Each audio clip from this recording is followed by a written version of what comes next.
Let's see what happens. Let's see what happens. The relationship to thought is very different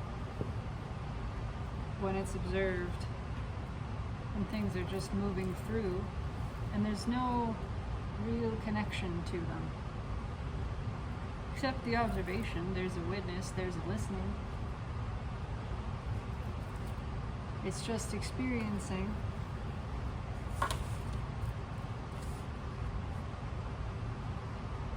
And the silence is as much a part of the experience as anything, because the silence is a sound.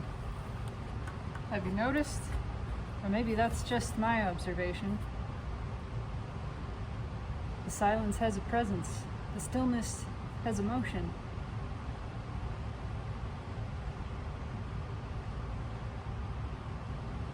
It's all the same. The feeling of the wall is not different from the feeling of the space. A different name, a different shape.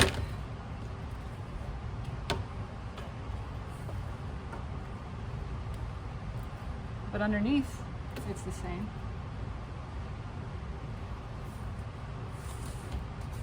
There is a tension.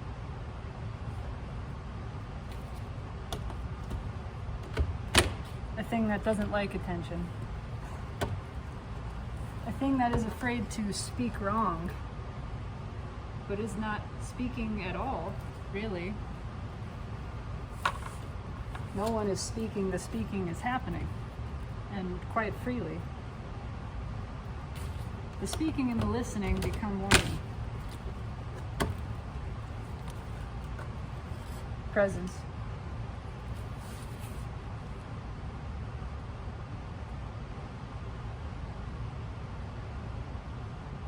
And so the listening is just as loud,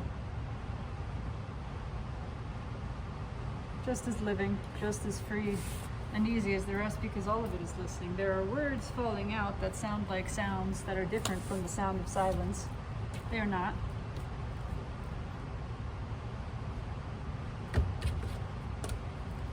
It's just silence doing a dance.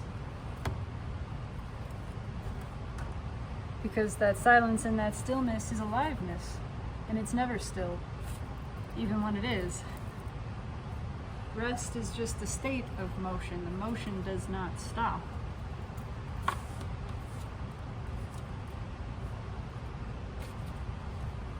Just as silence is a state of speaking.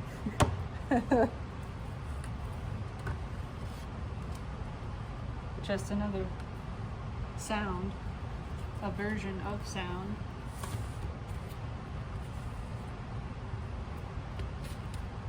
Nothing is profound about it, it simply is. It's fun to watch the words and listen as they cascade, they kind of tumble into place like sand grains falling through logs. They're not arranged, they find their place, they're not constrained. They form a pace. They line themselves up in the manner that is most pleasing to them, as it should be. And a natural rhythm establishes that natural order which runs all things.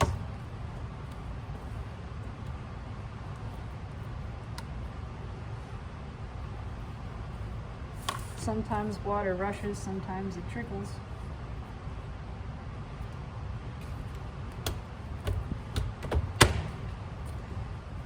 It's noticing the words like to rhyme themselves because it tickles. It tickles something. It tickles them to be in rhythm with themselves. To be forming patterns, similarities, singularity. It's all just noises. They don't care if they make sense. They're here to dance. And the dance is not of logic. The dance is not constructed in an orderly fashion, so the fascist mind, deprived of passion, feels comfortable with it.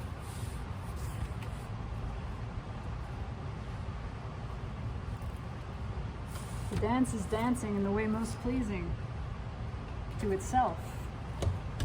It doesn't care who's watching. It is watching. It is observing. It is experiencing its own being. And quite thoroughly enjoying.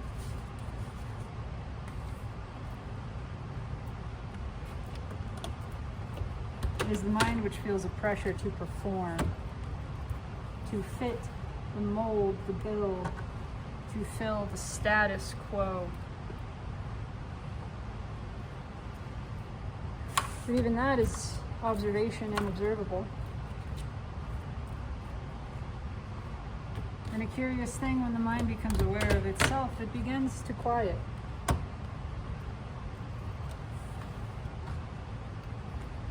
When it sees it as being, it ceases being mind. It ceases being thing. It recognizes in itself presence, which it is. And seeing this presence, it becomes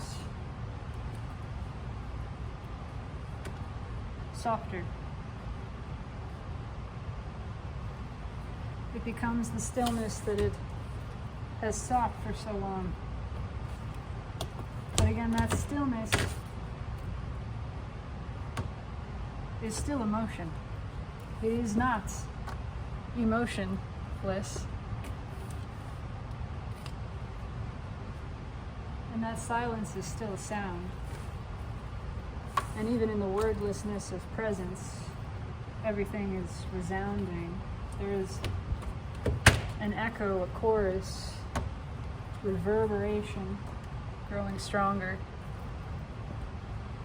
And it's not a phrase, though it's been given words. It is beyond word. It is simply the noiseless voice of existence.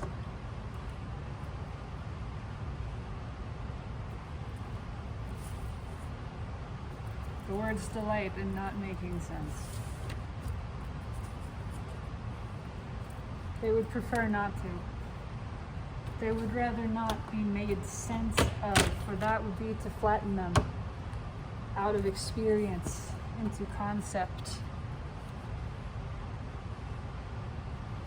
That would be to make a thing of the living, and things are dead.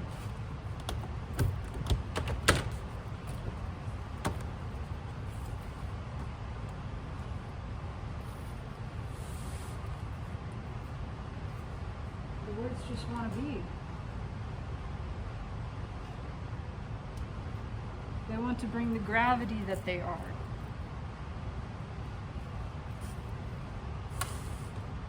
Which is not an idea, but a sensation. It's the feeling of the pull, the sway, the motion that is not just beneath them, it is them. They are another expression of ocean, consciousness, infinite flowing, a movement that always is, even when it is stillness.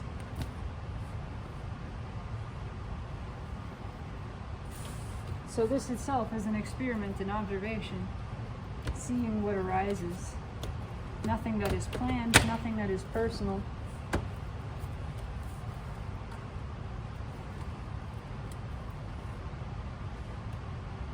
A one-time performance of experience, defying and denying all expectation or explanation.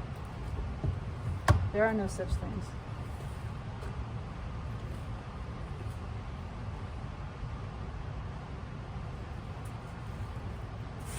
Just more forms. The play of presence.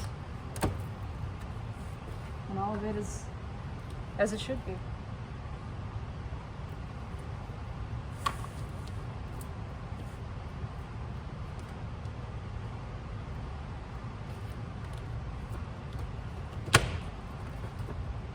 Just noticing, not thinking about, noticing and speaking out, noticing the mind's desire to explain, to plan, to know what's coming next, to know the next step of this dance. That it thinks that it is dancing, but it's not. The dance is dancing in. It doesn't have to know the way. It's not leading. That is not its design. All things lead themselves, and so the mind experiences this firsthand and is terrified to find itself moving without its own direction. At least that's what it thinks. But it is just another experience. There is no director, there is just direction. All of it is following itself, where it pleases to go. Flow.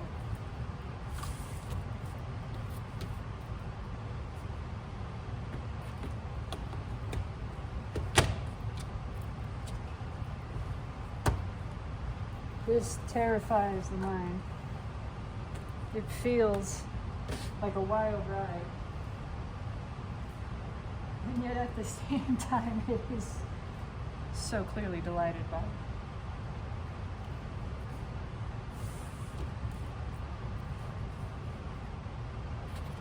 So we'll let it rest. That's enough for now.